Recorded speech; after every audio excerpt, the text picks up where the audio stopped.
Even though we don't give references to Nehemiah and others, Afande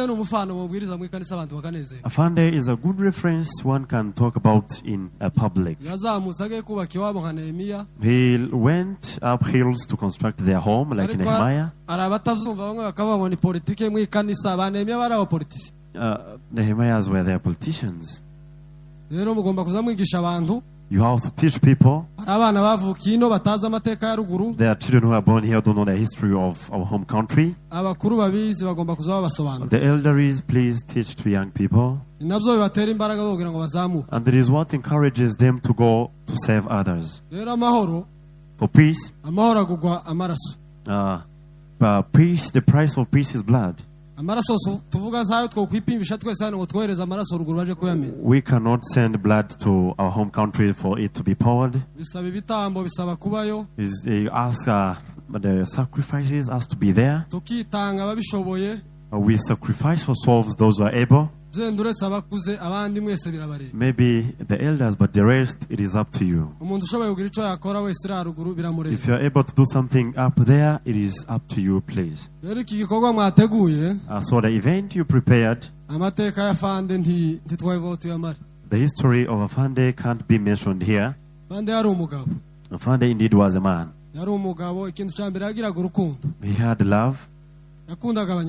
He loved the Banyamulenge. He said the love for Banyamulenge is more greater than the love he has for himself. That's why he went alone. He died a precious death.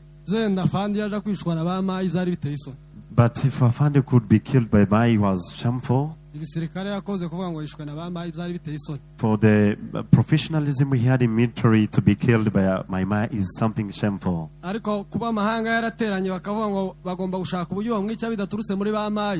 the nations to gather and look for a possible way to kill him, not from the Mai's idea,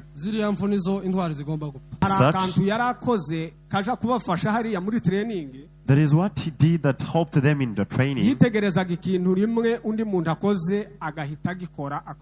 He had that sense of imitation.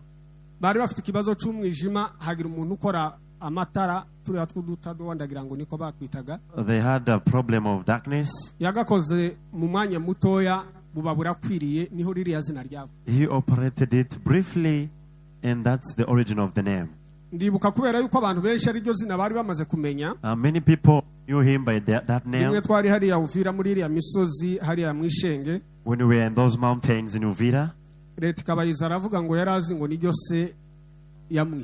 and let say that he knew was his exact name. He found it when is the common name. There are people who served with him here from the training. He could grasp things a lot. For that reason, I have remembered a time when our brothers died out in Kalemi, and those who saw how he delegated the ritual of burying those people. As we commemorate him, let us also reflect on his vision. The greatest tribute to any leader is not only remembrance, like we've come here to commemorate and remember all the works that he did while he was still in this world. The greatest tribute is commitment, mostly commitment to the fulfillment of the vision of the leader.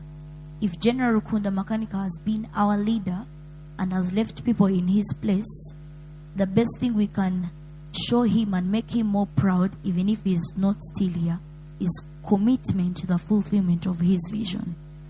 Mu buryo bw'umwihariko turaza kugaruka kuri Afande Michel. In a special way, we are going to talk about Afande Michel. Bamwe muri twe hano n'umubyeyi wacu. Some of us amidst, he is our parent. Abandi n'umuvandimwe. To others, is a brother. Abandi bamufata nk'umwana wabo bagende ku myaka. Others take him as their child basing on the years. Ariko ibyo byose yarabirenze ahinduka umubyeyi w'ubwoko. But all he exceeded it and became a parent of our community. Niyo mpamvu umwibuka kandi tuzirikana imirimo ye. That's why we commemorate and again put in consideration his deeds. igikorwa yakoze cyihariye, the special thing he did, cyadusubije agaciro mu gihe twari mu mwijima mwinshi, gave us value in the darkest times we are passing through. Igihe ababyeyi barimo kwangara mu misozi, when parents were running up and down in mountains, igihe imihana yarimo gusha hirya no hino, when villages were getting burnt now there and there, igihe mu karere hose hari harimo umuborogo, when the whole region was crying, ageze mu misozi, when he reached in the highlands, hongeye kubaho ihumure rishya. Turashima Imana kuko duhagaze aha uyu munsi. We thank God that we are standing here today. Kandi kuva umuyobozi ampa amakuru kuko hari ijambo zaza kuvuga hano yambwiye ko nzakora iminota 10. From the time they told me that I would give a speech, they told me 10 minutes. Kandi ndabona hari isaha itubarira neza. And I'm seeing time clock there. Arico nabanje gutekereza.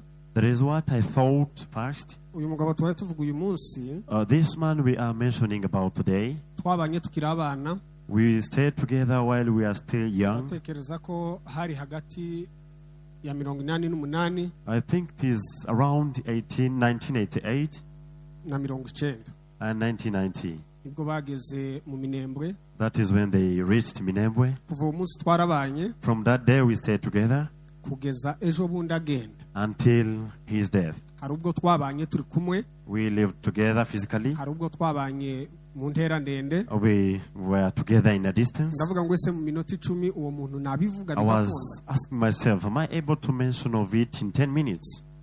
Ariko reka dukore ibingibi. But let me do this way. Mbaje guhapore umuryango wiwe bwite, mudamu n'abana ndetse n'abavandimwe. First of all, I condole the wife, the father, the children and the entire family. Kandi nshima Imana yabakomeje kugeza kuri none. And thanking God that strengthened you to date. Mbanje kwihanganisha umuryango mugari avukamo. I condole the extended family that he is born in. Kuko wari warakomotswemo n'intwari ikomeye. That gave birth to a great hero. Mwabuze umuntu ukomeye nimwihangana. You lost a strong pillar, may you take heart. Ndihanganisha za mutualite zose aho ziri. I condole the leadership z'ubwoko bwacu ndetse n'igihugu. Of our community and the country at large. N'akarere. And the region. Twabuze umuntu ukomeye. We lost a great person. Ariko Imana yari yaramuduhaye. But God had granted him to us. Yasize akoze akazi kiwe aragenda. He did his duties and left. Kandi turizera kuko bizakomeza kubaho. And we believe it shall exist. Banya kubaho abayobozi muri aha. Honorable leaders around. Imiryango yose iri aha. The families around. Kubera yuko bavuze ubuhamya bukomeye bw'uyu muntu. For the great eulogies past. Nabonye jewe ndasubira mu bintu byinshi. I'm not going to repeat a lot. Ariko iyo abantu bavuga amateka hari ibyo bagenda basa n'abagoreka kubera impamvu hari zo kutabiba hafi. If people talking about history, they mention of it in a way that is not appropriate. Umuryango wiwe ntiyawuhagurutse nko muri 95. He didn't stand out in his family in 95. Ahubwo hari muri 94. It was 1994. Numvishe ko hari abagiye wenda kubera impamvu zo kwibagirwa cyangwa se kutahaba. Due to different sources of information. Nibwo yagiye. He left in 1994. Kandi tuva mu Minembwe twari kumwe. Living in Minembwe, we were together. Tubana igihe gitoya nibwo yahisemo kuja mu gisirikare. We spent a while and he decided to join the army. N'umunsi yagiye twari kumwe yaransize ku Kibuye. And the day we were together, he left to meet. Dutuye Igitarama twari twagiye kuramutsa mukuru wanje wari uriyo wakoreragayo. We were in Igitarama, we had gone to visit my brother. Jewe mbanza gusigarana nawe. God left with the brother. Ariko nyuma yaho ngarutse nsanga wacu yaragiye. And after I found when he left. Nayo maso namuherutse ubwo ngubwo imyaka twamaze hariya. That is when I last saw him. For the meantime we were there. Twasubiye guhurira Ibaraka muri cyagiye mwumvise bavuze. We again met in Baraka in the time I have mentioned. Rero kubera yuko bansabye kuvuga amateka yenda yavuga mu minota itakirenze 6. I'm going to mention about his history briefly. Uyu mugabo yabaye umuntu ukomeye kuva ari mu mafunzo. This man became a great man buryo byavuye right away from the training. Ni nayo nkomoko yaririya zina rye. That is the origin of his name. nabonye hari ibyo abantu batangiye kwandika nyine babihuza People were writing different ariko hari information. n'ubushakashatsi bukomeye Maybe it is a great hari research. akantu yari akoze kaja kubafasha hariya muri training There is what he did that helped them in the training. yitegerezaga ikintu rimwe undi muntu akoze agahita agikora ako kanya He had that sense of imitation. bari bafite ikibazo cy'umwijima hagira umuntu ukora amatara turiya tw'udutadowa ndagira ngo niko bakwitaga They had a problem of darkness. yagakoze mu mwanya mutoya buba burakwiriye niho ririya zina ryava He operated it briefly, and that's the origin of the name. ndibuka kubera yuko abantu benshi ari ryo zina bari bamaze kumenya Many people knew him by that name. rimwe twari hariya uvira muri iriya misozi hariya mu ishenge When we were in those mountains in Uvira, leta ikabayiza aravuga ngo yari azi ngo niryo se yamwise and let ariko say nyine kwari that he kutamenya knew kuko was his yaje exact gusanga name. ari ryo zina azayitwa cyane He found it when is the common name. kubera umwanya muto For the meantime, natekereje ngo ndavuga ku bintu bigera wenda nko kuri bitatu I'll mention about 3 things. ikintu cya mbere The first, ni umuntu wari wararemanwe umutwe udasanzwe he was created with that kind of unusual brain. yafataga abantu nk'uko babivuze cyangwa se kumenya abantu ariko cyane cyane akamenya akarere ni nacyo nashatse kuvugaho He had that strong memory of remembering and holding. yari umugabo uca ahantu rimwe He could pass in a kahafata place agafata once. ibimenyetso byose He grasps the entire geographical region. aka kantu nashatse kukavuga kubera yuko ibindi byo abantu baragenda babizi donc mwari mubizi Others you knew, but you didn't know this. mu bihumbi 2010 twari kumwe na Ruremesha uyu In 2010, I was with this man here. twari tuvuye mu Minembwe turi mu Bijabo We left Minembwe to Bijabo. dusanga barimutse We found when they had kandi shifted. kwimuka mu ishyamba byari bigoye So shifting in. ariko umunsi twagera twebwe twari tuvuye mu Minembwe The day we hari ibyo reached twari there, twagiyeho we were from Minembwe. tugarutse When we came back, dusanga bimutse ariko akaba yari yaraye aje gusura ingabo zimwe zaraha they had shifted, so he had come to visit some forces there. yazisuye aciye inzira y'umusozi He passed through the mountains, ariko aje gusubirayo yaciye ishyamba kandi ari bwo bwa mbere agiye kuhanyura going back, he passed through the forest, yet it was for the first time. tumuhamagaye ko twageze muri babandi yari yaraye yaje gusura Calling that we had reached those that he had come to visit. yaratubwiye ngo ntimusubire mu nzira y'umusozi mu cy'ishyamba Don't pass via the mountain, pass via the tukibaza forest. ukuntu turi bumenye aho ari We imagined how we are going to get his location. aratubwira ngo nimufate icombo He told us, you get hold of the oktoki, agenda turangira and he gave us the ahantu location. yari yaciye irya mbere The place that he has mu passed for the ishyamba first time, abazi indobo barayizi in the first forest. twagenze urugenzi hafi rw'amasaha abiri We traveled for 2 hours in the forest. ikintu cyantangaje What surprised me, yatubwiye aho twinjirira he told us where to enter from. mu ntambwe nka zibiri akatubwira ngo hari aka kantu In like 2 paces, you could tell us tukagenda there twamara is this. iminota 10 tugiye kuyoba After 10 minutes going akatubaza aho astray, tugeze he could ask us where we are now. tukahamubwira We tell him akatubwira ngo nimuce muri uku kuboko kw'iburyo cyangwa se kw'ibumoso that pass in this direction, murahasanga iki kimenyetso you are going to find this sign, turinda tumugeraho amasaha abiri agiye gushira until we reached him for the last 2 hours. ntabwo yari asanzwe He wasn't unusual.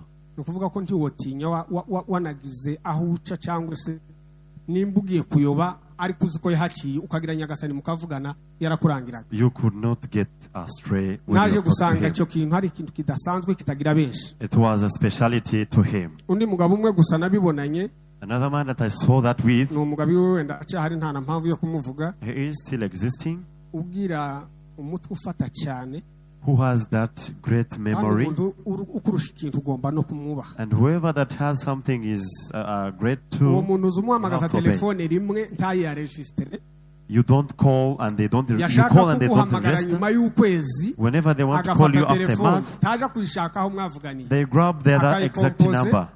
They call akaguhamagara. and call you.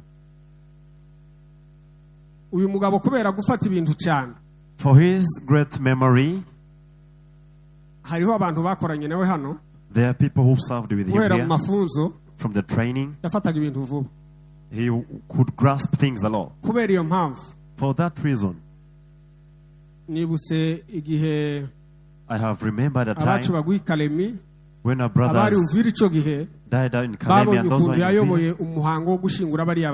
saw how he delegated the ritual of burying those people. The duties of heroism that he did is a lot. From 1996, 98, he had a great role in the battle, the war. 1999, he went to Gihamba. They have mentioned of it. You shall be seeing it when it is written down. In 2005, I'm jumping because of time. There is a role he had. Someone wrote about it, but was a mistake. It started in 2005. He went back to government forces in 2011. But he did unusual things. For whenever he could rescue,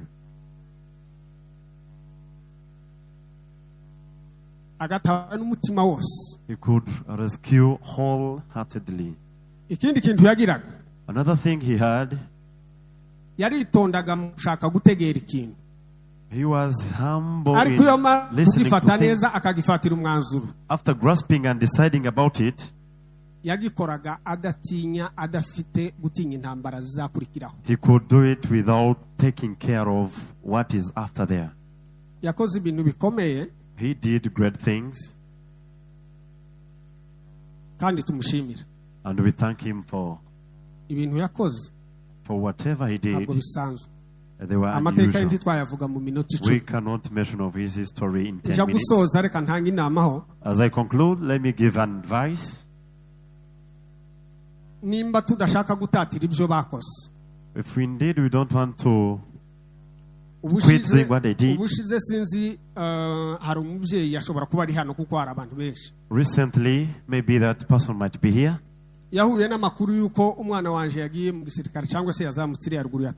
He found news that my son had gone for the mission.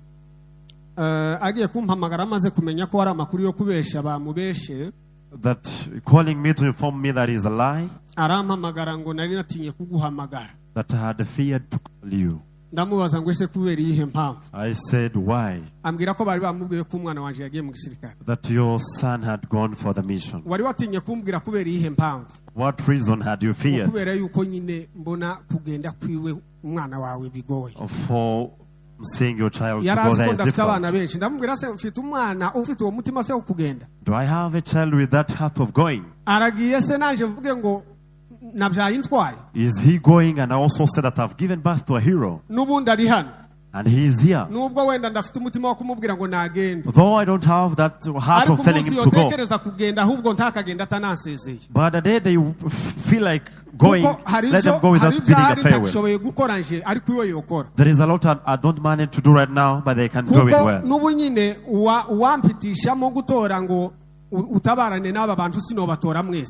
For someone to tell me to decide to go with you, I can't choose. There are a lot who are not willing and able to do what is required. But each one of you has something they can do. Deciding to go there, there is a number I can choose, not about the multitudes of you here. If we have people who can go there by will, we have to thank God. Therefore, many people, they fail to do it, and again weaken those who can do it.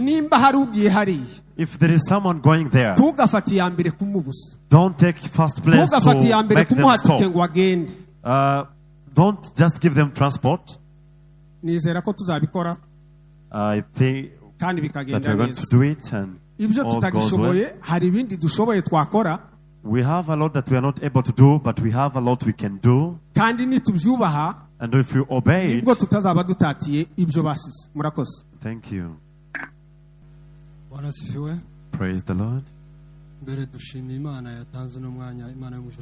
Before we thank God who has given us this time, may He be glorified.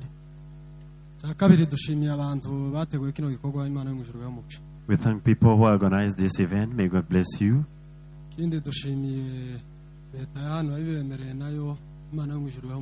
We again thank the government of this country that accepted you to coordinate this event.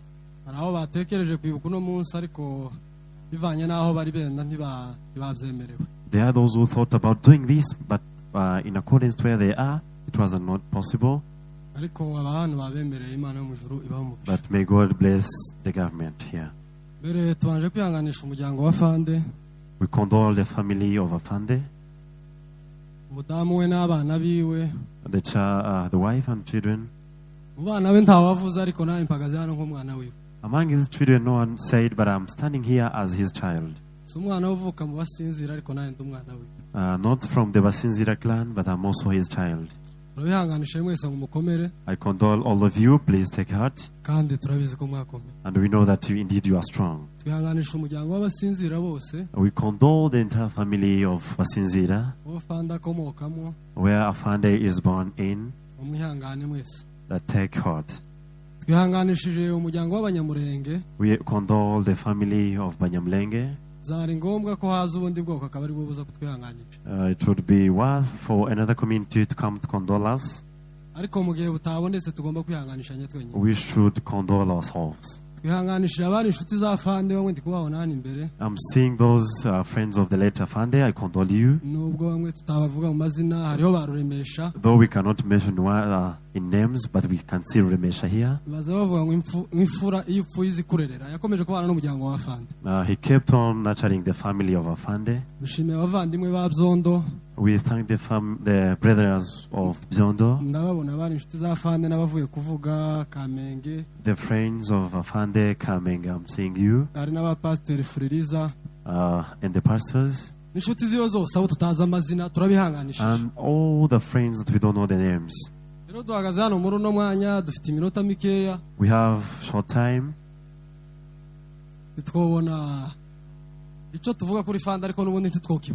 We can't get enough to speak about Afande, but even the brave, we cannot fail to get it. Even though we don't say, his actions can indeed do it.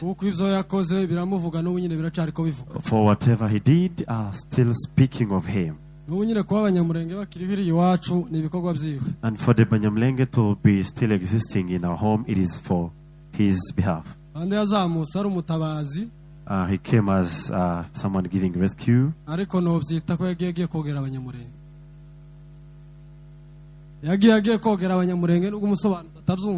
He came rescuing or swimming to rescue the Banyamulenge.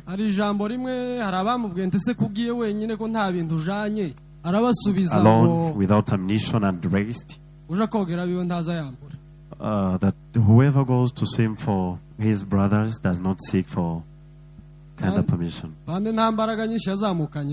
He didn't go with a lot of strength, but his strength was God. And those was finding there. He said that in his head, whatever he knows, that he cannot fail to transform civilians into soldiers. Some escorts followed him. Some went before him. Only one is still existing. Those of Bagaza and others left before him. So we condole the entire family of Banyamulenge. In this commemoration of Afande, we have to learn a lesson of what he did and what we talk about him. We have to take an example of it. Not commemorate and it ends from here. And even though we don't commemorate him all over, in the hearts, people commemorate him not basing on the date. Not basing on the date, we have those who commemorate him daily. What we seek for in people, it is up to all of us. It is us, the Banyamulenge. Saving our souls. The preacher is the message he passed. Even though we don't give references to Nehemiah and others, Afande is a good reference one can talk about in a public. He went up hills to construct their home like Nehemiah. Nehemiahs were their politicians. You have to teach people. There are children who are born here who don't know the history of our home country. The elders, please teach to young people. And there is what encourages them to go to save others. For peace, peace, the price of peace is blood. We cannot send blood to our home country for it to be poured. The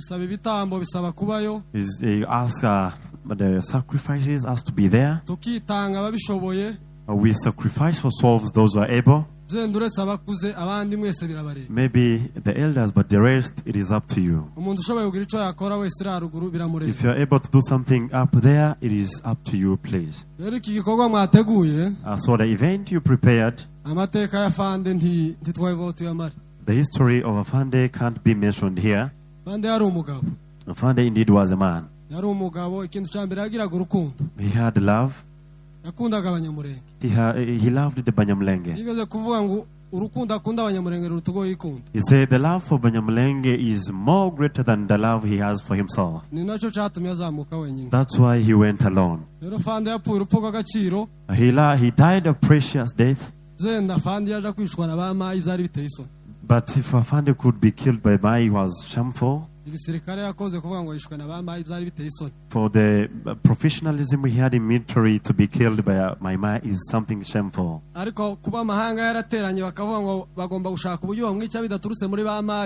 the nations to gather and look for a possible way to kill him, not from the Mai's idea, those are the deaths that heroes are supposed to die. But what we beseech you, we beseech you to consider his kindness to his family. Don't say and ends from here, he left a family. He did a lot to many people, but he left a family here. Fande to me is a teacher. He was a teacher of Banyamulenge. He taught each and everything, even churches inclusive. He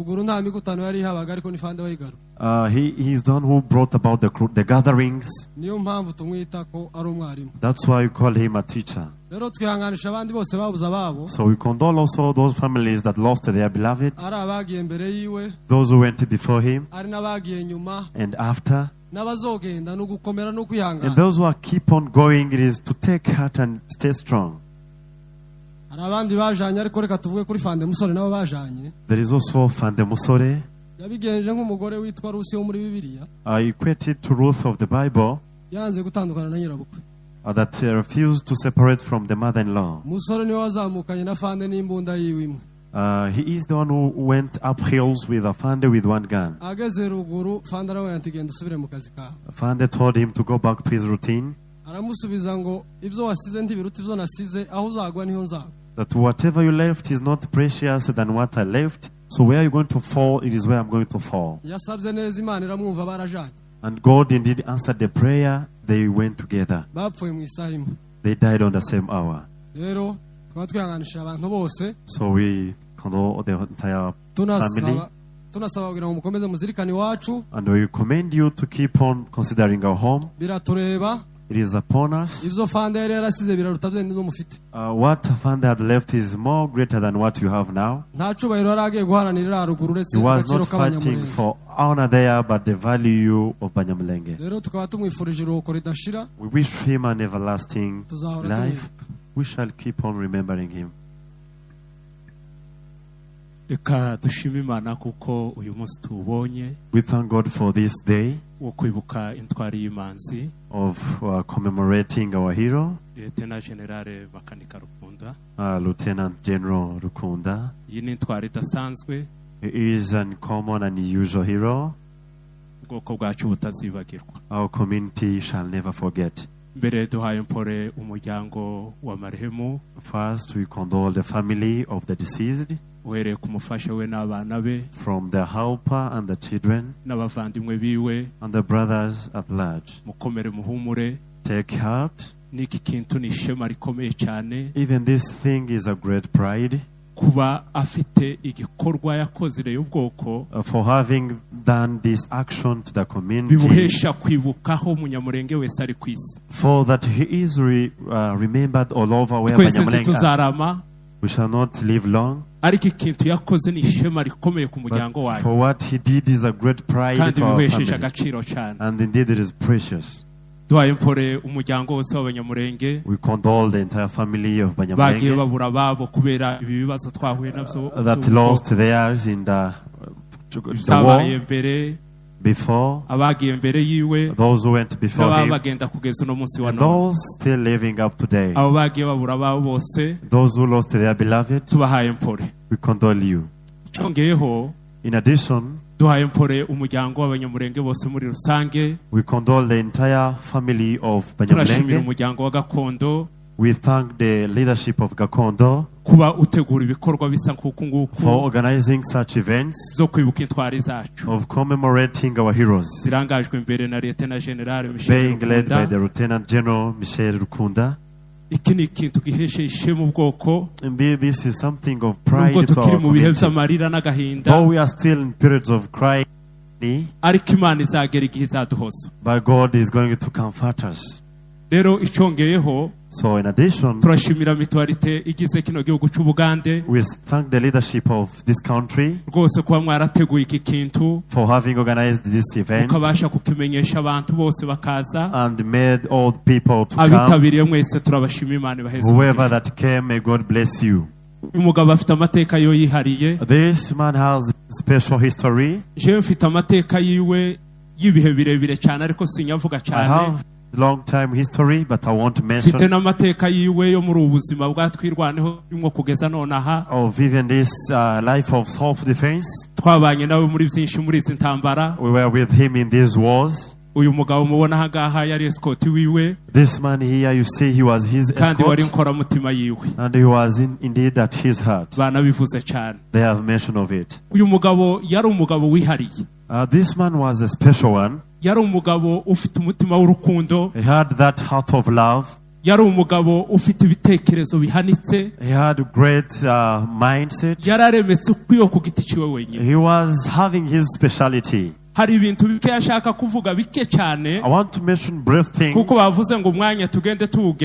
us to manage well time. In 2004, when people had got destroyed in Uvira, there came a colonel called Mutuveke with the Maimais. They had destroyed properties of Banyamulenge in Uvira. They killed those in Gatumba. Those who could imagine to come back, it wasn't easy. He was sent in Uvira as the brigadier commander, fighting with Mutupeke.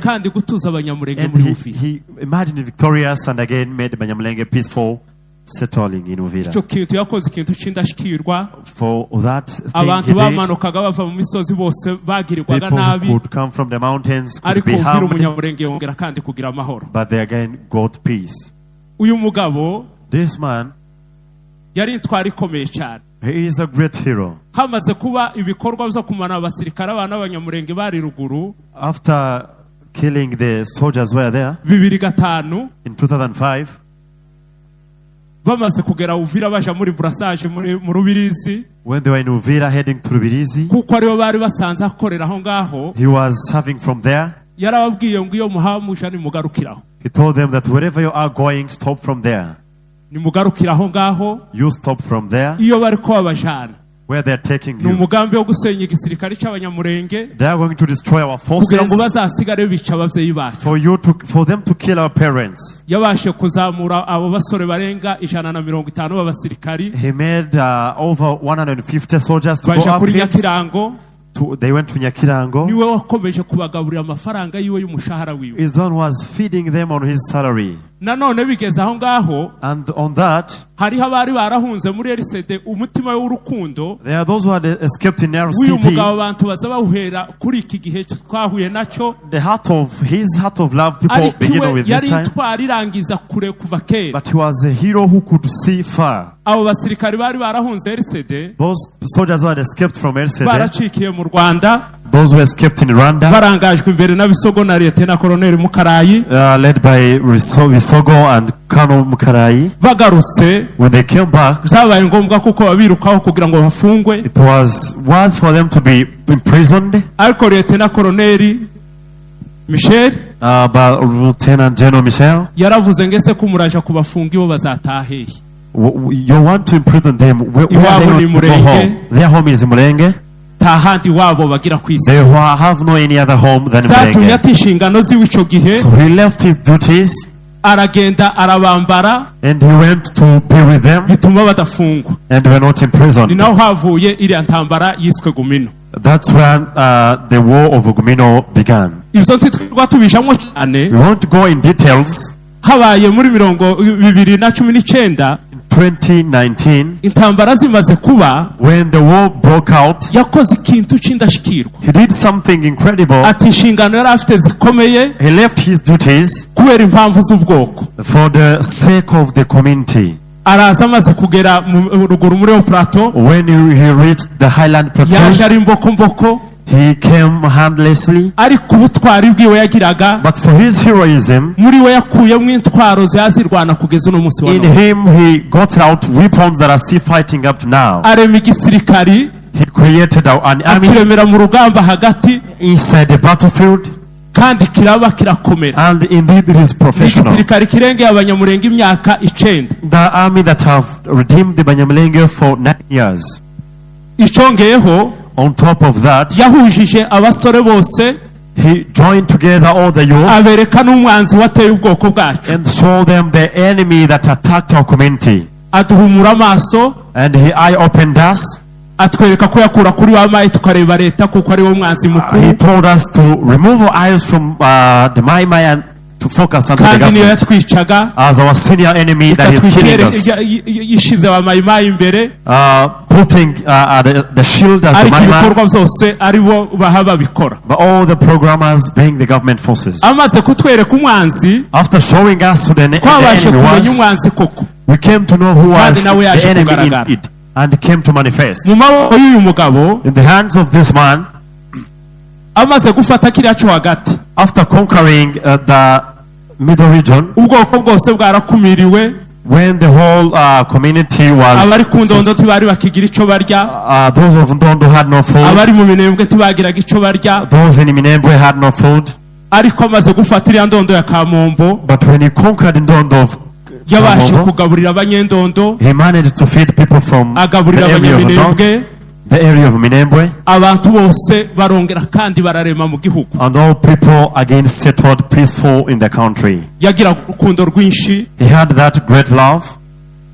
je abantu sirikari, He told people militarism abashiramo n'ubwenge bwinshi cyane. and instilled wisdom in them. Ni nabwo buriya mubona baremye, And that's the professionalism you are kugeza uno seeing munsi with wa them. none batari kura gakondo. Up to now, they are not surrendering Impamvu the z'ibitekerezo byiwe. cradle land. That is his fault Yitwara yacu. of our hero. Tunaje no kurangiza, As we conclude, twavuga ibyo ngo tubirangize, we cannot finish his. ni byinshi cyane. It is a lot. Umuntu wese yahaguruka n'ibyiwe. You can stand up with your Icyo dushaka ideas. kuvuga ni iki? Icyo dushaka kuvuga ni iki? What we want to mention is this. Ntabwo tugomba guheranwa n'agahinda. We are not supposed to stay with agony. Nta nubwo tugomba guhora gusa turira. Not even keep on crying. Ni twebwe tugomba kuzikuraho aya marira We don't want to rub off the mu tears nzira zose. in all possible ways. Abasore bakibishoboye The youth who are still energetic, nibatabare n'inshingano zabo. let them go for the mission. Abasaza bacu Our elders n'abamama bacu and our mothers, basenga Imana, You pray to God batange n'amafaranga and give in money. kuko faranga zirakenewe. Money is required. Hari aho zihagarara, That is where they stand, hakaba n'ahandi hagomba guhagarara abantu. and where people are supposed to stand. Agahinda kacu, So our agony, Lieutenant General Rukunda Michel Lieutenant General Rukunda Michel afite amagambo menshi yasize amateka, has a lot of speeches that are historical. tuyakurikire gusa ngo tugira yo gucisha ku mitandao, Not just posting them on social ahubwo medias, tuyakurikire tuyabyaza but umusaruro. indeed follow them and we be productive. Kwibohora ni twebwe, Our independence is us. kurenganura ni twebwe. Attaining freedom is us. Isi nubwo yacecetse, Though the world is silent, irebera jenoside dukorerwa, seeing the genocide being irebera committed amahanga to us, yose aza kudutera, seeing all the nations attacking isi us, igaceceka. and the world is silent, Nikajya kimuhana kazi imvura ihise, it is the other one of the community that comes after. ni twebwe twenyine imbaraga zirenganura. We are the powers to redeem ourselves. Murakoze, murakarama. Thank you, and may you live long.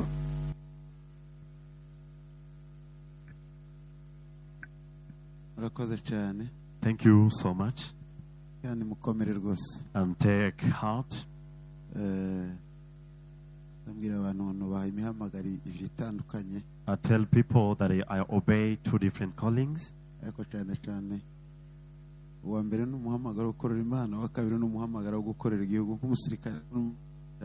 More so is the first calling of serving the Lord, and another calling is of military. Yani kamwubaha cyane. And I respect them so much. Reka twihute rero kubera impamvu y'umwanya. Let us do quick. Reka twakire abahagarariye barwanashyaka. Let us welcome the representatives of the patriots. Abangutse cyane. Quickly. Barahagurukana bombi ni babiri. They are also two. Kandi minota mike bafite minota 15 bombi. They have 15 minutes. Kandi tuyibare 15 koko. And let it be 15 minutes indeed. tubahaye mwiriwe. We greet you. Dushimye rwose ko muduhaye ijambo. We thank you so much for the word. Turabyishimiye rwose. Indeed, we are happy. Duhaye umuryango wa Generale Afande Mpore. We condole the family of Afande. Duhaye umuryango mugari Mpore. We condole also the extended Duhaye family. abanyamurenge Mpore. We condole the entire family of Banyamulenge. Duhaye abarwanashyaka Mpore. We condole the patriots. Duhaye abayobozi bose mu rwego rw'abanyamurenge Mpore. We condole leaders on the basis of Banyamulenge. Murakoze cyane kuba mwarateguje kino gikorwa. Thank you so much for having organized this event. Kugira ngo ntangire ijambo ryanje, umuntu wese w'umuyobozi kuva ku bantu bayoboye igihugu mu barwanashyaka, abayoboye intara mu barwanashyaka, abayoboye izone mu barwanashyaka, abayoboye serire mu barwanashyaka bahaguruke. Before giving you my speech, let me see the leaders of patriots Ivyo mvuga abantu barabyumva. Country level, the region level, the district, the cells. Kwika hasi kuri musingi ababashije kuyubaka, umuntu wese w'umurekuvurere w'umurwanashyaka ahaguruke. Until the foundation, all the patriots, please stand up. Turabashimiye bene data ku bikorwa muzamukora. We thank you, brethren, for the actions you're Kubwo doing. gukunda igihugu mukagikundisha amafaranga. For loving the nation using money. Nibidasanzwe kubwira umuntu agakura amafaranga mu mufuko wiwe. It is unusual to tell someone to pick money out of their Kandi muri pockets. benshi baza bibaza iyo aya mafaranga azaje. And many ask question about where the Ariko whereabouts of the kuba money. muhagarara nk'abarwanashyaka mugasobanura impamvu aya mafaranga akora. But for you to stand as patriots and explain the whereabouts of this money, Ndabibashimiye rwose, Imana ibakomeze. I thank you so much, and may God strengthen you. You may take up your seats. Duhagaze hano kubwo kuvuga cyangwa se mucunamo cyangwa ne data watubanjirije. We are here standing in the morning of our brother who intwari went first, ikirenga the highest hero.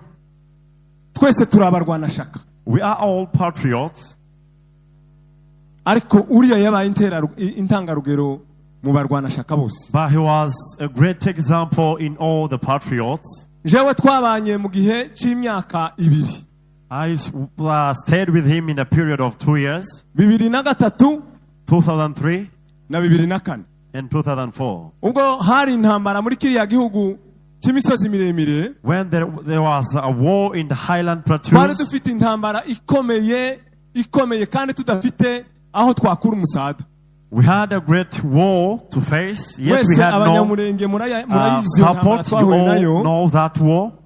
ubwo umwanzi twari dufite yaturushije imbaraga, duhungira ikirembwe iri yepfo irurenge. When the enemy was mighty than us and we ran to, twahamaze ikintu cy'amezi 3 we spent 3 months there tutagira icyo turya, having no food tuza turya za nyamunyu while eating those kugezaho leaves twamanutse twika hasi kirembwe. until we went down Kirembwe. twari duhujije icyo gihe na bamayi, So we were in a good relationship with my man. batwitaho. They took care of us. umuntu ufite ipataro 2-3 akazigurisha akagura ibyo kurya. For whoever had 2 to 3 abahabaye icyo trousers gihe sold for food ikirembwe in that area of Kirembwe. barabizi. Those who were there, they know it well. ariko ijambo afande yakoze, But what Afande did, yarakunda ikintu kimwe, he loved only one thing. yarakunda gusenga He loved praying. kandi ashinga itorero ikirembwe. And he planted a church in Kirembwe. icyo kintu yarakigira, He had that thing in him. yarakunda gusenga. He loved praying.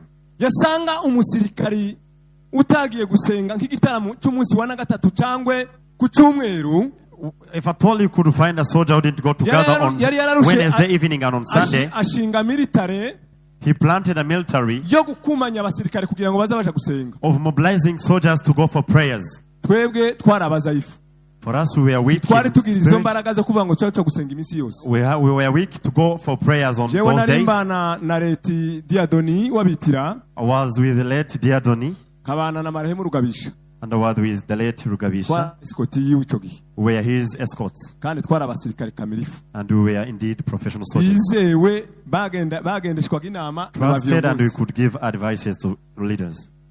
bakaza bakadusanga aho twicaye, They could find us wherever we could sit, cyangwa badukoresha foreni or on the parade. iwe mu migisho yiwe yose akatwigisha gusenga, In his teachings, he could teach us to akatumarisha pray. ubwoba no gusenga. He could indeed comfort us using a prayer. yari umugabo, He was a man. yari azi gusenga, He knew how to pray, kandi yari umugabo ku rugamba. and he was a man at the battlefield.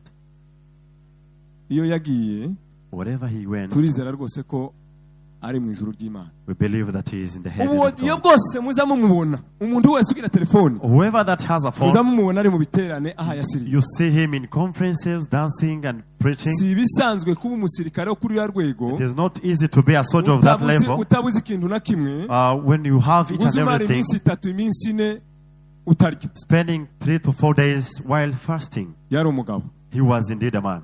hanyuma nsoza, As I'm concluding, tubabwiye ko dufite igikorwa turi ku rugamba, we tell you that we are at turi the ku battlefield. rugamba, n'ubu dufashe umuheto.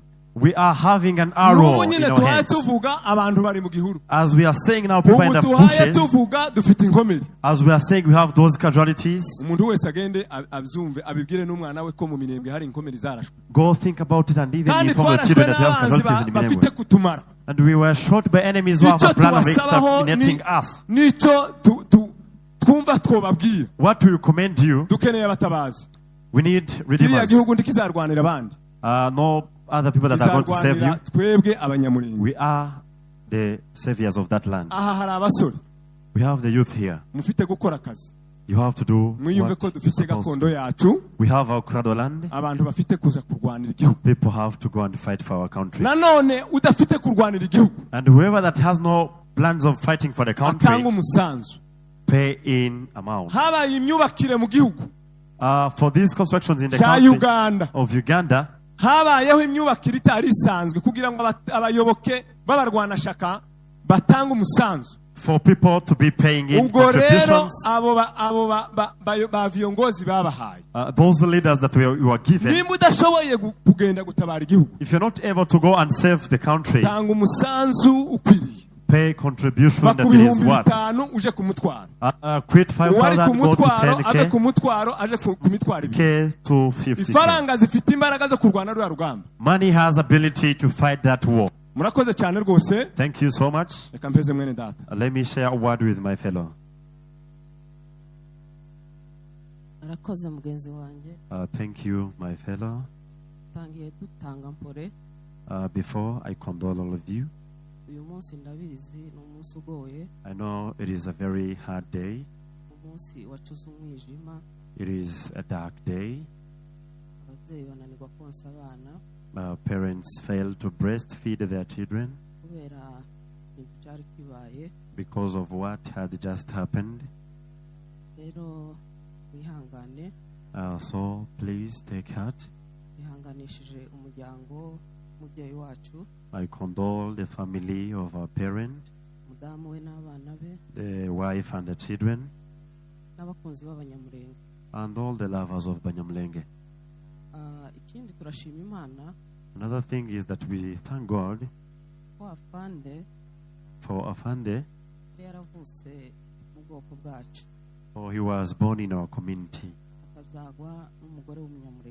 and being given birth by a Munyamulenge woman. We move with that pride. May God be glorified that he had given us. I would make all the ladies to stand, but for the meantime, I stand on the basis of the patriots in the category of women. I thank women. When Afande left us, when we got to know that he had reached the highland plateaus, some parents were scorched.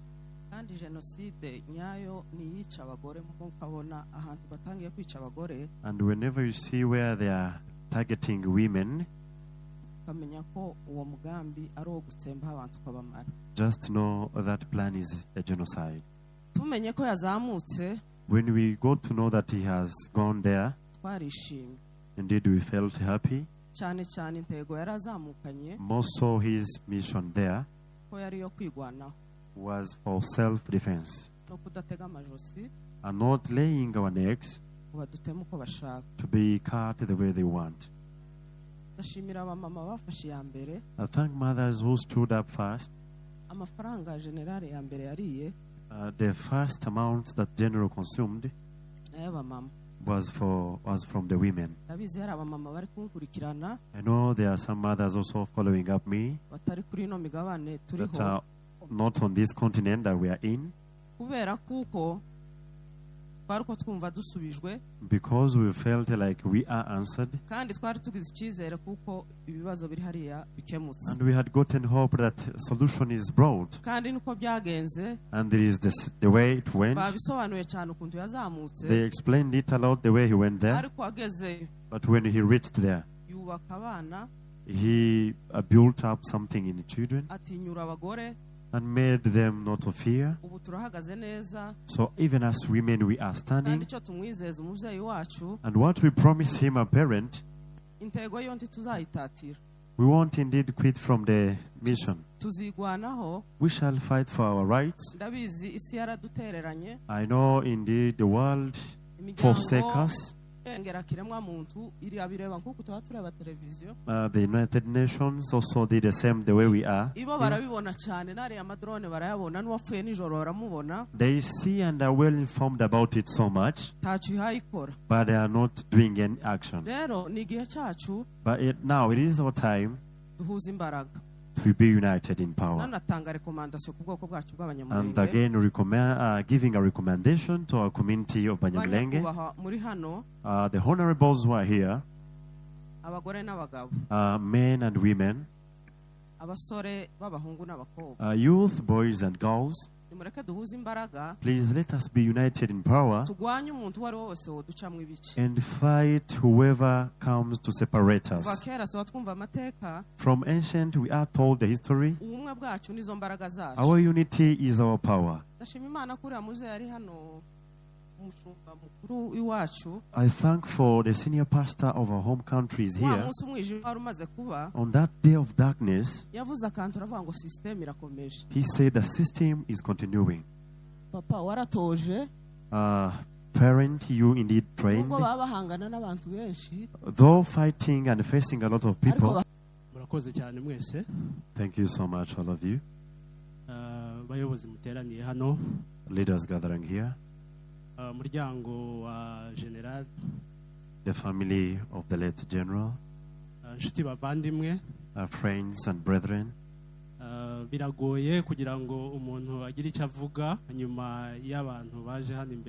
It is so hard for someone to get a speech after these great speeches here. The brothers have passed of the general, those who worked with him on their basis, and those that worked with him. Take heart, so that we share something. Though some things are repetitions. Let us first condole with everyone here and the whole Banyamulenge community for all the problems you've been for years. Take heart and be strong.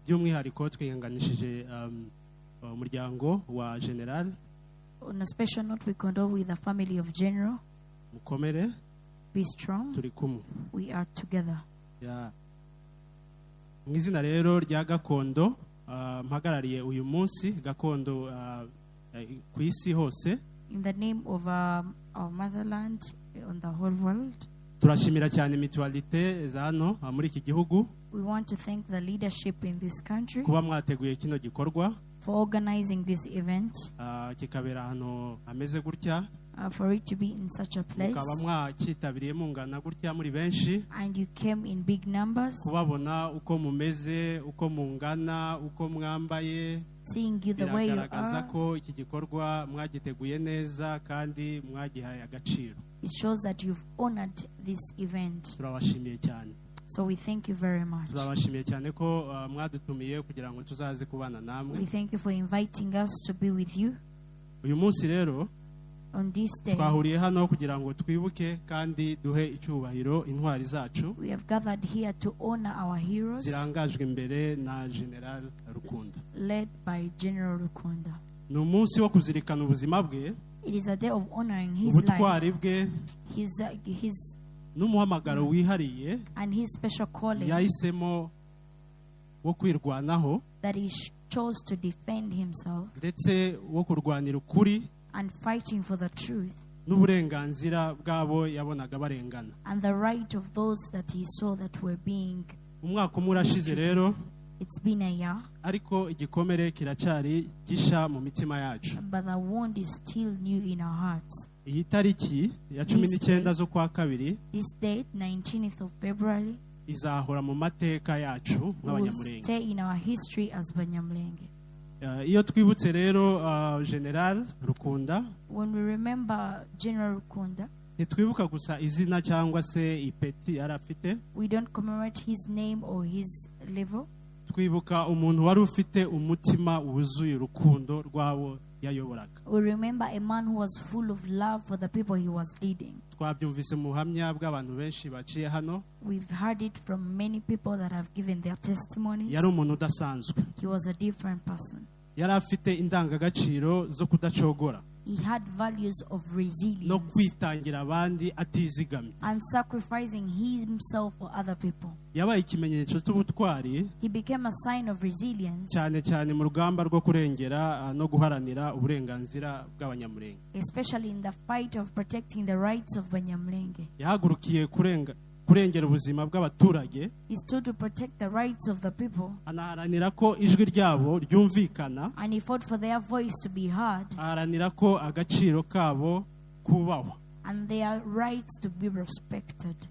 Mu bihe bikomeye by'umutekano mukeya, In the times of insecurity, mu bihe by'icuraburindi tumazemo igihe, the times of violence n'akarengane, that has been there for a long time, ntiyigeze ahunga inshingano. he did not refuse to take his responsibilities. Yahisemo guhagarara mu mwanya w'imbere, He chose to take the forefront, azi neza ingaruka knowing the zishobora effects kumugeraho. that could reach him.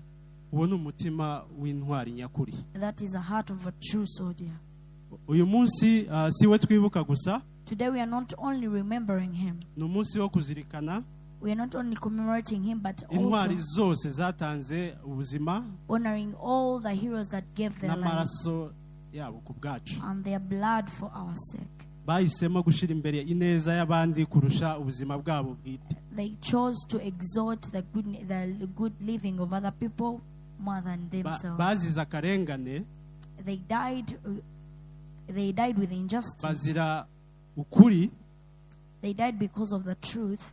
Bose tubazirikane, So we should honor all of them tubashimire, and thank them, kandi tubasezeranyije ko amaraso yabo and also promise them that their blood atazaba imfabusa. will not be in vain. Kugenda kwa General Rukunda The death of General Kunda, ntikwabaye iherezo ry'urugamba, it was not the end of the battle, ahubwo byabaye intangiriro but instead the y'izindi beginning mbaraga nsha. of others of more strength. Amaraso ye ntiyameneke ubusa, His blood did not just go in vain, ahubwo yabaye imbuto y'ubutwari busha. but instead the fruit of new strength. Mu gitambo cye havuye imitima misha yiyemeje gukomeza inzira yatangiye. His sacrifice gave birth to new hearts that gave in their lives to strive for Havuyemo strength. urubyiruko rwiyemeje guhagarara ku kuri. Through his death we got new youths that stood for truth, Havamo abagore n'abagabo men and women biyemeje kudacogora that accepted mu not to get guharanira tired uburenganzira bwacu. in fighting for our rights. Rero nk'uko imbuto igwa mu butaka igatanga umusaruro mwinshi, So as a seed is thrown into the soil and then gives niko no birth to many kugenda fruits, kwa General kwabaye imbarutso that's how his death also became a new beginning no kuzana intwari nyinshi, and bringing more heroes. ndetse no kugeza n'ubu ngubu Up to date, hari benshi bakirimo kwitaba uwo muhamagaro yaduhaye twese. there are still people going for the calling that he gave us. Bavandimwe, Brethren, mwihangane kandi mukomere. take heart and be strong. Intwari ntabwo zipfa, Heroes don't die. zisiga umurage, They leave a legacy. kandi uwo murage And this legacy, iyo tuwakiriye neza this inheritance, whenever we receive it very well, uhinduka urumuri ruyobora abandi. it becomes the light that leads other people. Niyo mpamvu tuvuga tudashidikanya ko mu rupfu rwe hashibutse intwari nyinshi. That is why we speak without doubt that in his death we got more heroes. Mu kwibuka rero intwari zatuvuyemo, In commemorating the heroes that left us, dukwiye twibaza, we should ask ourselves, ese umurage badusigiye cyangwa se yadusigiye tuwufashe gute? how are we holding or treating the inheritance that they left us with? Ese ubu butwari tuvuga turirimba butwigisha iki? So these great heroes that we talk about, what their actions, what do they teach us? Ese twe twasigaye So, twiteguye gute gukomeza uru rugendo yatangiye? so we the people that remain, how prepared are we to take on this journey?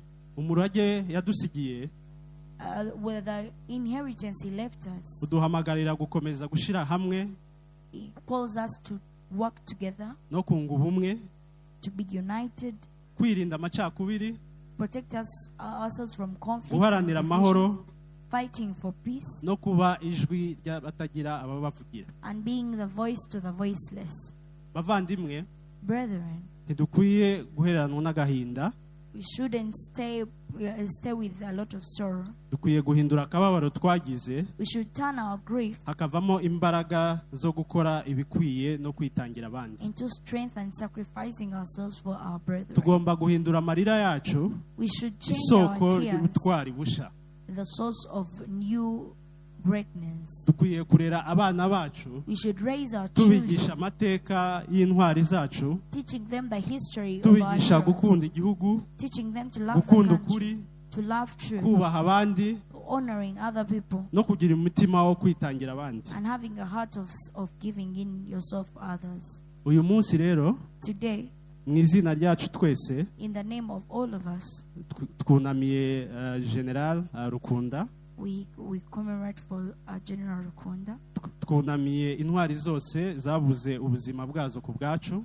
We commemorate all the heroes that left their lives for us. Tubashimiye ubutwari We thank them for their greatness and kandi resilience. tubasezeranje yuko tuzakomeza kubaka ejo hazaza And we nk'uko promise babigishije. to keep building the future.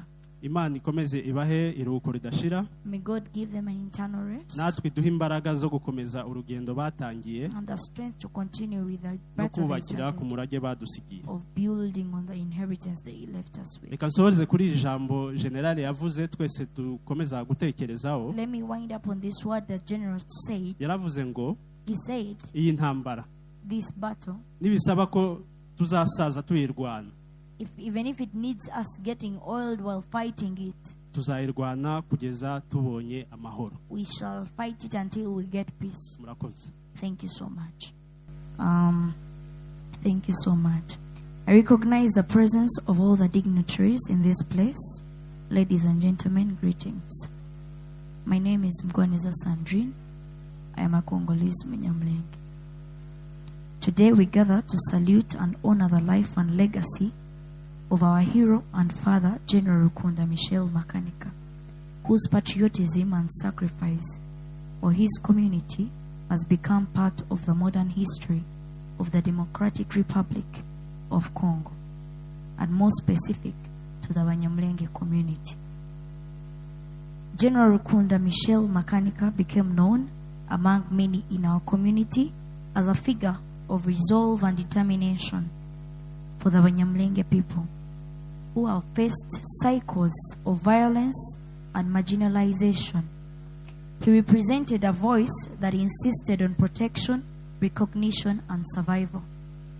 It cannot be denied that he stood at the center of a defining chapter for the Banyamulenge people. He became a symbol for resilience, to some, but undeniably a symbol of a people striving to endure in difficult times. As we commemorate him, let us also reflect on his vision. The greatest tribute to any leader is not only remembrance, like we've come here to commemorate and remember all the works that he did while he was still in this world. The greatest tribute is commitment, mostly commitment to the fulfillment of the vision of the leader. If General Rukunda Makanika has been our leader and has left people in his place, the best thing we can show him and make him more proud, even if he is not still here, is commitment to the fulfillment of his vision. The vision that made General Makanika leave his job, family, and stayed in the company of gunshots while protecting his people. Ladies and gentlemen, if we are praying for peace to come in Congo, we must prepare the capacity that can really bring that peace. There are many heroes, even apart from General Rukunda Makanika, many heroes that have died for that peace. And if indeed we are praying for peace, we must gather the capacity and the way to hold that peace in our country. We are Banyamulenge, and nothing can change that. Though we are in different countries, our identity still remains with us. How do we build the capacity to build a nation, if at all we love our nation? So this goes as a recommendation to all the Banyamulenge youths and everyone that really loves the Banyamulenge community. Let us study and excel in different careers. Personally, as a person, I've seen many youths, Banyamulenge youths, who don't want to study. Some of them just want to waste time. Others want to live a normal life. But in today's world, the only people that are recognized are people who have a standard, people who have studied, people who are unique in their different careers. If we have Banyamulenge who can speak, to be the who can accept and be the voice to the voiceless, then the world can really be challenged to work on our situation. Let the doctors be great doctors, not just doctors. Let the lawyers be great lawyers. Let the judges be great judges. And let the world see a mark on every Munyamulenge woman or man. We have pitied ourselves for a long time, a very long time, saying that we've gone through wars. But my great urge for all of us today is to stand in our capacities and support. Those people that can support with finances, like everyone has said here, they can still support. But the greatest thing we can work on is investing ourselves in wisdom and knowledge. The world today recognizes only people that have wisdom. If at all we lack the wisdom and the system, or the wisdom to understand the systems of the world, we will stay here. We shall stay in this situation forever. But if we stand out as the youths, people who can fight, they can go and fight, and people who can be educated, get careers, different careers, be great men and women, can make a change in this world.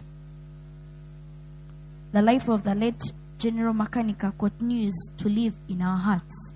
Like they said, heroes don't die. He might not be here physically, but his legacy still lives with us. And whatever he did still continues in us.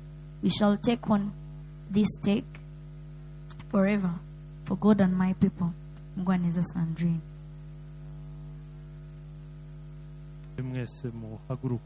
Before I say anything, I request you to stand.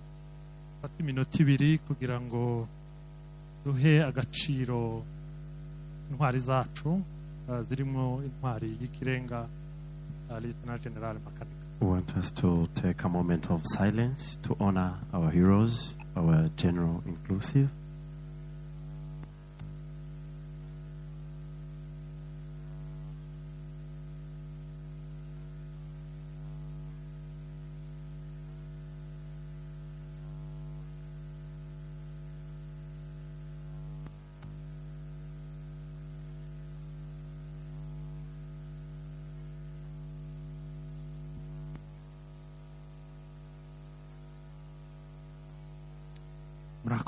Thank you.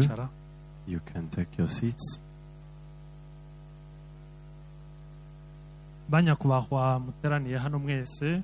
Honorables gathering here. Baturuka mu nzego zitandukanye ari z'amadini. From different departments of the churches. Baturuka mu miryango ya gakondo hirya no hino uhereye muri kino gihugu turimo cy'Ubugande. From the families of Gakondo, starting with the country of Uganda.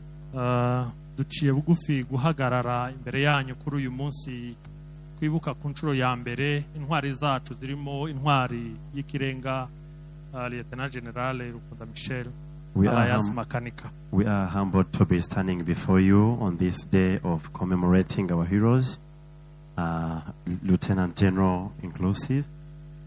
Ku nshuro ya mbere turibuka intwari zacu duharanira kubaho kwacu n'uburenganzira.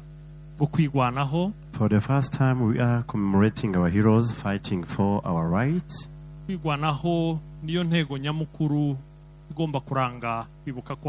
So self-defense should be the first objective of this commemoration. Kandi iyo ntego nyamukuru igomba kurangwa n'ubumwe ndetse duharanira uburinganire bwuzuye no kudasumbana mu gihugu cyacu. So the main objective of this commemoration, we should fight for equality in our country. Cyo gikorwa uzirikana uyu munsi umuyobozi mukuru wa twirwaneho Lieutenant General Rukunda Makanika yakoze. The activity we are commemorating today, the leader of Twirwaneho did. Cyagezaho gitwara ubuzima bwe ndetse n'abandi benshi. Reached at the extent of taking his life and many more.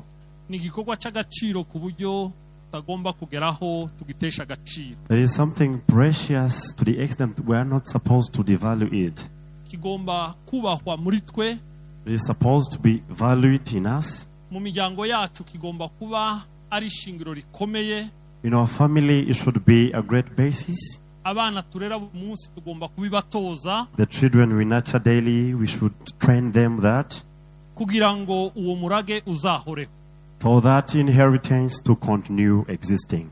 Kwibuka intwari tudazirikana ibyo zakoze byaba ari imfabusa. Commemorating heroes without considering and giving value what they did can be vain. Ariko kwibuka bigira agaciro iyo duhesha agaciro ibyo bakoze. Commemoration is precious when you give value to what they did.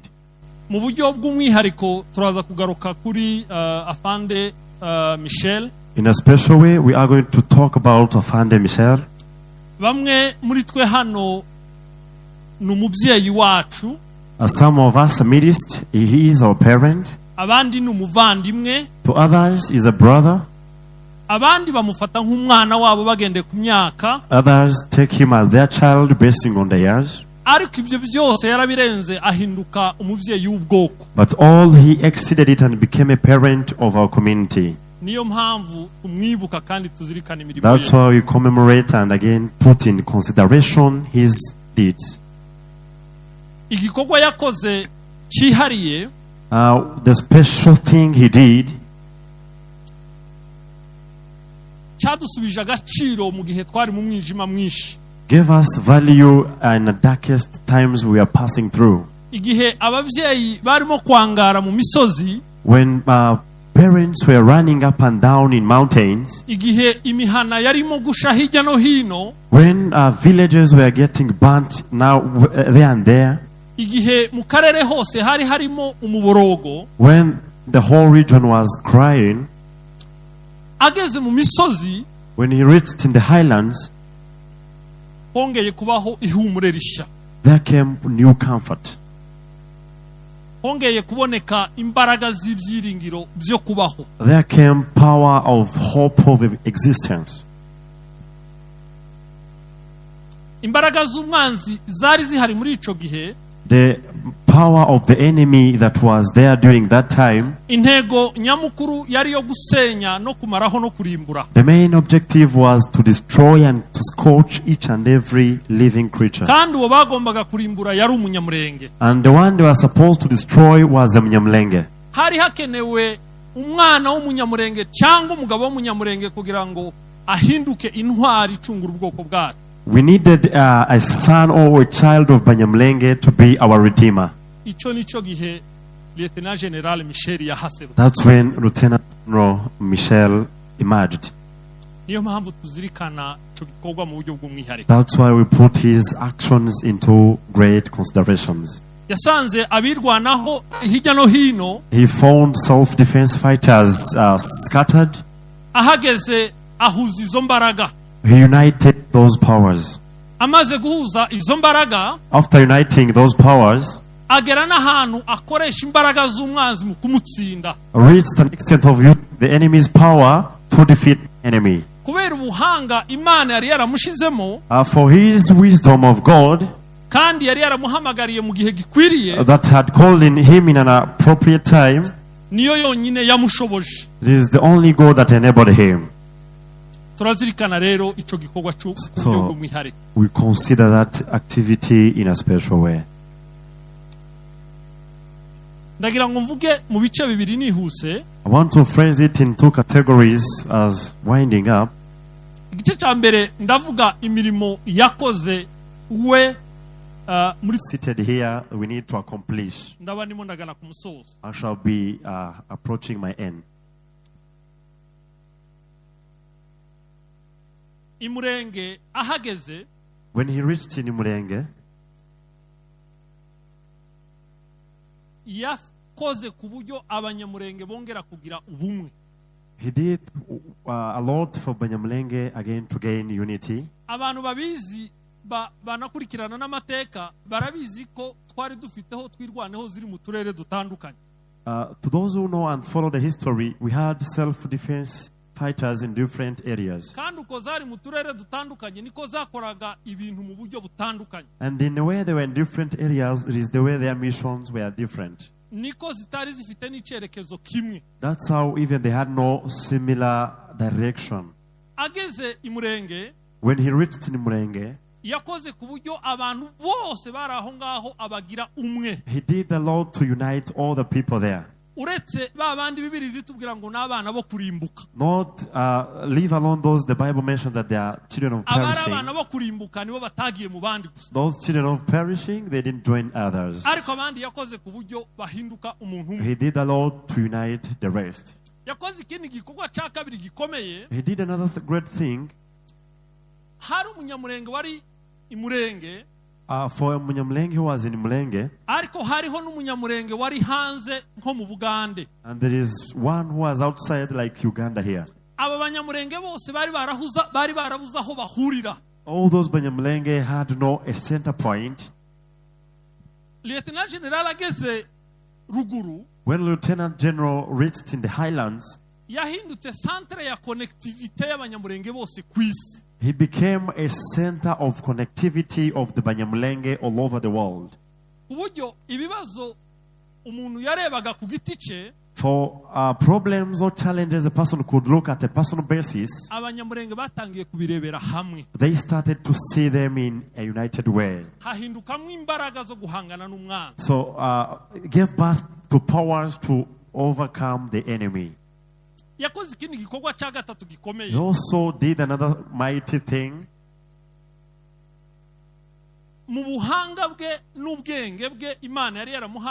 In his wisdom that God had granted him, he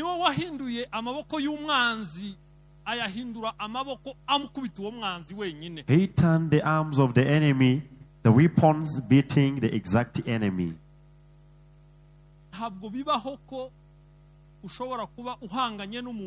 It is not common for you facing a person and again grants you a stick to beat him back. But God had given him knowledge and wisdom that is unusual, to the extent people questioned him, "You are going, what do you have?" He said that what the possessions of the enemy are my possessions. The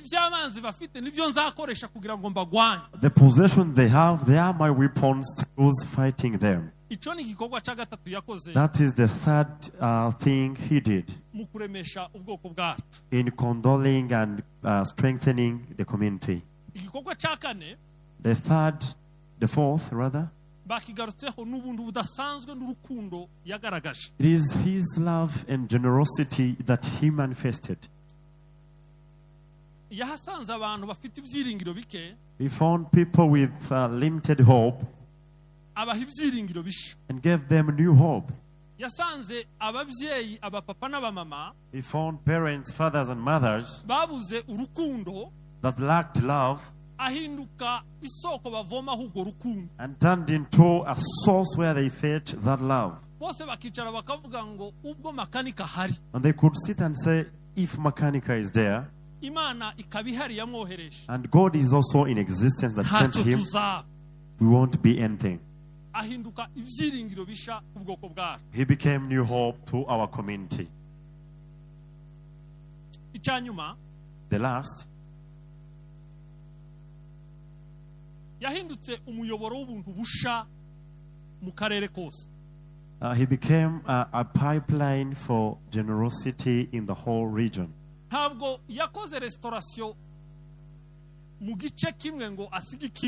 He didn't do restorations and reparations in one area and left the other. If you followed up the conferences and the gatherings he conducted in his last years, you could see that he is doing restoration in churches where the unity they have came from today. Those are the activities or actions he did that we can mention about briefly. He is very wide and huge in our hearts. He is large and wide in Banyamulenge that we cannot describe him.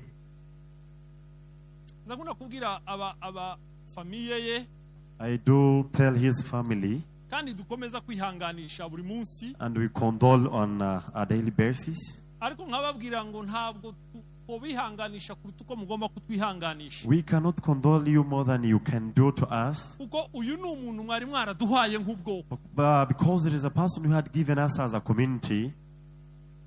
dukeneye kwihangana rero nk'abanyamurenge. So we need to be condoled as the Banyamulenge. Twabuze intwari ikomeye, We lost a great hero. yagendanye n'izindi ntwari nyinshi kuri uriya munsi. He left with great heroes also on that day. Wari umunsi w'umwijima mwinshi mu maso yacu, It was a day of total darkness in our eyes. ariko nanone byari ibyiringiro bisha kuko igihugu cyari cyakiriye amaraso y'intwari yacu, Because it was a new hope for the country had received the blood of a hero. kuko intwari yacu yari yagitangiye amaraso. For our hero had sacrificed his blood for the country. Byari ibyiringiro ko igihugu tugomba kukibona. It was for the hope that we are going to regain the country. Twijimye cyane mu mitima, We were having darkness in our hearts, ariko iyo turebye imbere tubona ibyiringiro but if we bisha. see in front, we see new hopes. Mukomere rero banyamurenge muteraniye hano, Stay strong, Banyamulenge, gathering here. hari ibyiringiro bisha kuko generale yatanze igitambo ndengakamere. There is new hopes because General gave a great sacrifice. Dufite izihe nshingano rero? What are our duties and responsibility therefore? Niki tugomba gukora? What are we supposed to be doing? Birababaje kuba twahagarara hano tukaba turimo turavuga amafaranga, It is quite absurd for us to be standing here and talking about money. tukaba turimo turavuga umuntu ngo utatanze imisanzu, We are mentioning of those who don't contribute. tukaba turimo turavuga ngo uwo bagomba kubanza gushaka umudamu we kugira ngo atange amafaranga. We are for men to be advised by their women to give in their contributions. Byaba bibabaje cyane. It is totally quite absurd. Dufite abantu barimo gutanga igitambo cy'ubuzima bwabo. In case we have people giving a sacrifice of their lives, mu gihe tuhaye twibuka afande uyu munsi umaze umwaka atabarutse, and at times we are commemorating Afande was spent a year not with us, hakaba hari umuntu uvuga ko amukunda, and there is a person saying that they love him, ariko akaba atatanga n'igitambo gito, and they are not giving any small sacrifice. kuko gutanga amafaranga yose ufite, Giving the money you have, nico gitambo gito wotanga ku gihugu. it is the small sacrifice you can give to the country. Apana kuvuga ngo amafaranga umutwaro hajya na amadolari anga. Amadolari 10,000 is amadolari abiri. $2. Gutanga amafaranga yose ufite, apana amadolari abiri. Giving all the money you have, not the $2. Nico gitambo gito umuntu yotanga ku gihugu. It is the smallest sacrifice one can offer to the country. Apana kuvuga ngo kimwe cya kabiri oya. Not Yose ufite. Not a second of it, the whole money that you have. Nico gitambo gito umuntu agomba gutanga ku gihugu. It is the smallest sacrifice one is offered, supposed to offer the country. Harabarimo gutanga igitambo cy'ubuzima bwabo uyu munsi turimo kuvugana. Some are giving the offertory of their life. Hari abandi barimo gutanga ibitambo by'ingingo zabo uyu munsi turimo kuvugana. Others are offering the offertories of their body parts. Guterura rero amafaranga ukayatanga, Getting money and you contribute cyagombye kuba ari ikintu tuvuga kuko nico gitoya cyane. shouldn't be something we are talking about because it is the smallest. Nimba turimo kwibuka intwari zacu kuri uyu munsi, If we are commemorating our heroes on this day, reka dutekereze inshingano badusigiye. let us think about the responsibilities they left us with. Hari umuntu twaganiriye ubushize, We discussed with one person previously. ambwira ikintu cyantinzemo cyane. He told me something that overstayed in me. Hari abantu bamuhamagaye barimo baramuganiriza bamubaza ngo ese ngo niki tugomba gukora. People called and asked him, what are we supposed to do? Kandi bari abantu b'abapapa bakuze. And they are all the men. Mu gutangira baramubwira ngo twebwe nta mbaraga dufite ntidushobora gutabara. They told him, we have no power to go to redeem others. Arababwira ati yego ico ndaceme ntimushobora kugikora. Yes, I accept of it. You're not able to go there. Arababwira ati cya kabiri se mudashobora gukora niki. The second thing you're not able to do, what is it? Baramubwira ati twakibuze kuko nta kindi kintu dushobora gukora. We are not seeing any other option. Arababaza ngo ese He asked them that. muri community mubarizwamo, the community you are in, abana batabaye basize abadamu babo. don't we have children who left their spouses there? Baramubwira ati barahari. They are there. Baramubaza ngo ese arababaza ati ese baza bafashwa nande? Who helps them? Ati ntabwo tubizi. That we don't know. Arababwira ngo none mutekereza gute ko muzobwira undi mwana ufite umudamu?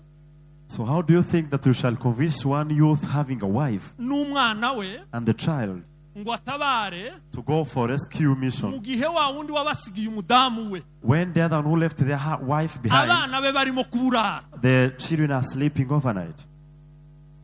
Murumva inshingano dufite uko zikomeye. You see, the responsibilities that we have are Inshingano great. dufite ntizihera ku muto cyangwa umukuru, The responsibilities are not discriminating upon the age. kugira ngo dusigasire dukomeze ibyo afande yakoze. For us to hold tight what the general did, Birasaba ko buri wese yumva ko afite inshingano zo kugira icyo yakora. each and everyone must hear that they have responsibilities to fulfill. Waba uri umudamu udafite ubushobozi, You might be a wife, but you have no ability financially. ariko niba waguze agafuka k'umuceri, But if you have bought a sack of rice, ntabwo ugomba kujya umwana wo mu Rwanashaka atarajya watabaye. you're not supposed to eat when a child of a patriot who went for a rescue mission is sleeping Igihe and not cyose eating. uzajya uwo mwana wo mu Rwanashaka atarajya, All the time you eat when a child of a patriot is not eating, uzaba urimo uratesha agaciro amaraso y'intwari zabo. you shall be not giving value to the blood of our heroes. Iyo ni inshingano ya mbere dufite, That is the first responsibility we have. nuko tugomba gukora icyo dushoboye icyo ari cyo cyose, It is for us to do whatever thing we are able to do mbere y'uko dusaba abandi ko bakora nabo icyo bashoboye. before us asking others to do what they are able to do. Inshingano ya kabiri The second responsibility, nuko tugomba gusigasira ubumwe hagati yacu. it is for us to hold tight to the unity amidst us. Ubumwe gusa niyo nkingi yonyine Unity is the only pillar yadufasha gukomeza kwigwanaho that can help us to fight this offensive thing. mu gihe umwe muri twebwe atuvuyemo. For one of us is out of us, Tuba tumeze nk'aya mashiga bajya bavuga ngo iyo rimwe rivuyemo ntidushobora kurya. we are like those cooking stones that when one is out, we cannot eat. Inkingi dushobora gukomeza kwirwanaho The pillar that can help us to fight defensive wise, ni ukugira ubumwe. it is to be united. Ikindi cya gatatu dufite nk'inshingano The third responsibility that we have, ni ugukunda igihugu nk'uko twikunda. it is to love the country the same way we love ourselves. Igihugu ni amaraso yacu. The country is our blood. Igihugu ni amaraso yacu. The country is your blood. Ayo maraso yacu rero tugomba kuyakunda nk'uko twikunda. So we should love that blood of ours the same way we love ourselves. Hari abantu igihugu iyo ugiye kureba kuri liste kiba kuri nimero nk'iya 15 muri priorite ziwe. There are people who prioritize the country last. Igihe cyose uzashira igihugu kuri nimero ya 15, Whenever you prioritize your country at the 15th position, mu byo uha agaciro buri munsi, in what you value on your daily basis, uzamenye ko ubuzima bwawe buri kuri nimero ya 15. just know that your number is at 15. Tugomba gukunda igihugu nk'uko twikunda. We have to love the country the same way we love ourselves. Tugomba gukundana hagati yacu. We have to love one another amidst us. Kuko gukundana hagati yacu nivyo bifasha bwa bumwe navuze haruguru. Loving ourselves is an ingredient to our unity. Navuze ico kurinda no gusigasira iby'intwari zacu zakoze. I did about preserving and protecting the legacies of our heroes. Ni inshingano ikomeye. Is a great duty. Iyanyuma, the last, tugomba kuva mu bantu bareberera tukaja mu bantu bakora. We are supposed to live from those people who just watch to people who act. Dufite abantu benshi bigize indorerezi z'ibibazo. We have a lot of people who are watchmen. Noneho bakaba bafite abandi bantu ngo bategereje bazabibakemurira. And they are waiting for other people to come and solve their problems. Kandi abo bategereje bagomba kubibakemurira. And those they are waiting for to come and solve their problems, Ibyo bibazo ntabwo biri kuri nimero ya mbere. Those problems are not their priorities. Tugomba kuva mu ndorerezi tukaja mu bakora. We have to leave those who are just watching to those who are acting. Iyo ni inshingano dufite yindi ikomeye. That is also a duty that is great we have.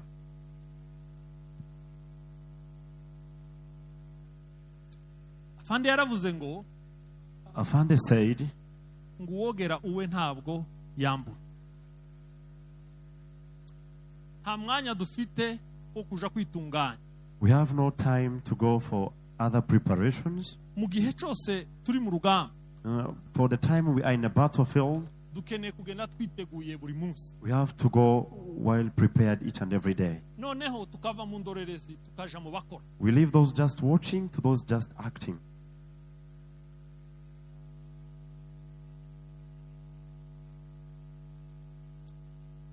Mwemere dufate inshingano ziri imbere yacu. Accept and we take responsibilities that are before us. Banyamurenge rero muri hano, Banyamulenge who are here, nagira ngo bashimire. I want to thank you. Bashimire kubwo kubahiriza kino gikorwa. Thank you for honoring this event Hano muri kino gihugu ca Uganda. in this country of Uganda. Kwitabira mungana gutya ni ishema ridasanzwe. Your presence is unspeakable pride.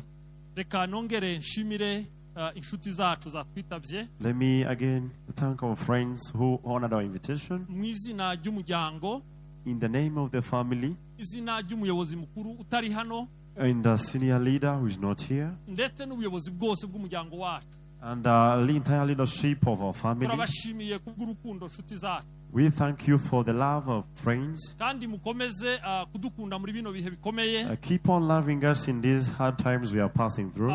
Kugira ngo dukomeze iyi ntambwe turimwo yo kwibohora. For us to continue this pace of redeeming ourselves we are in. Kandi turizera tudashidikanya ko hamwe n'imbaraga zanyu, And with hope, without doubting, together with your powers, n'izacu twebwe, ours inclusive, ndetse n'Imana ishobora byose, together with God who is able to do all, uru rugamba turimo umunsi umwe tuzagera ku musozo this wawo. war we are into one time shall come to an end. Murakarama, murakagira Imana. Long live, may you have God. kwibuka no gushira mu bikorwa. Commemorating is putting into actions imbaraga power kugira ngo tuzogere for us to reach kuki intwari zari zigambiriye kugeraho. on the vision of our heroes. Nudukuri ntabwo tugiye gutanga ayandi madiskuru yavuzwe We're not nyuma going to y'ijambo. give other speeches were Nyuma given. y'ijambo ry'umushyitsi mukuru nta kindi There cyagombye is no kuvugwa. any other speech to pass after the Ariko chief guest. twari dufashe umwanya kugira ngo tubashimire. We have taken this opportunity to thank you all. Mwagize neza. You did well. Abashyitsi bacu Our guests, mwagize neza kuba hano. you did well to be here. Abantu bavuye hirya no hino People from different directions, mwagize neza kuba hano. you did well to be here. Rero tugeze turashaka ko abari ariya ku muryango bazana icyo kunywa. We need that those, the ushers, batambutse bihuta kugira ngo tugisengere hanyuma tugisangire. to bring refreshments. We pray for them and we share. Abari hafi nibihute batuzanire kesi imwe hano bayisengere. Those near, please, you bring back. Mompere Bishop Jonas mikoro kugira ngo abashe Give a microphone to Bishop Jonas to pray. hasigaye rero turabasezeye. And now we are bidding farewell to you. Nyuma yo gufata icyo kunywa After taking a refreshment, tujyane n'amahoro y'Imana. we go with the peace of the Lord. Itangazo rito gusa abahagarariye za mutualite tuje guhurira hariya akanya gatoya nk'iminota 5. The leaders of our communities, please, we meet outside there like for 5 minutes.